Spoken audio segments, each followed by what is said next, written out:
Indiana Governor Mike Pence is coming off a legislative session that brought him lots of victories, like a balanced budget, tax cuts, and an expansion of the school voucher program. Tonight, as we wrap up this week's State House conversation, the governor looks forward to the issues ahead. Instead of expanding Medicaid, as the president's health care reform law requires, the governor would rather broaden the state's Healthy Indiana program. If there is not a resolution to this standoff soon, there's speculation it could leave thousands without any health coverage.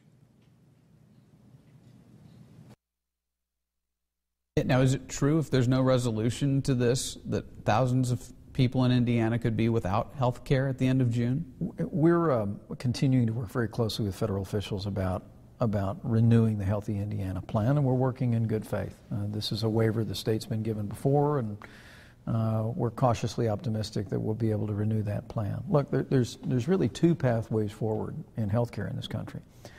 One is government-based solutions, and the Affordable Care Act and other versions of that ultimately derive out of government solutions. And then the other side is consumer-driven health care. And there's real evidence around the country that consumer-driven health care has been slowing down the accelerated growth in health care costs in this country. And Indiana is very much about that. We want to stay committed to that. Just the last few months, it seems like the country has been turning on the issue of gay marriage. Is your view of this issue, or how it should be handled in the context of American life, changing? Is it evolving at all? I think marriage is between a man and a woman, and I think it's an institution that's important to our society, and it's worthy of defending in its traditional definition. Which means you're still supportive of passing the Indiana Marriage Amendment? Well, I am and have been for some time. We're all obviously awaiting the Supreme Court's decision.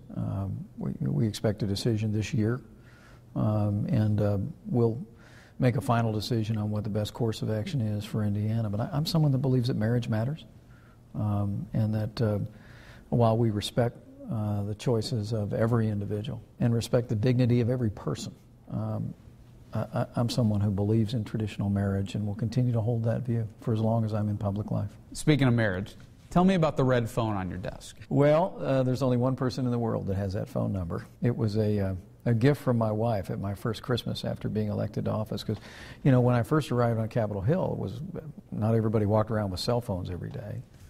And the switchboard would shut off after business hours. And a friend of mine suggested to me, hey, you know, you ought to put a separate phone line in so your family could reach you. I mentioned that to Mrs. Pence, and at our first Christmas in office, there was a red phone under the Christmas tree. And let me just say, it rings occasionally, and whenever I answer it, I'm standing. Another interesting item on his desk, the book written by his predecessor, Mitch Daniels.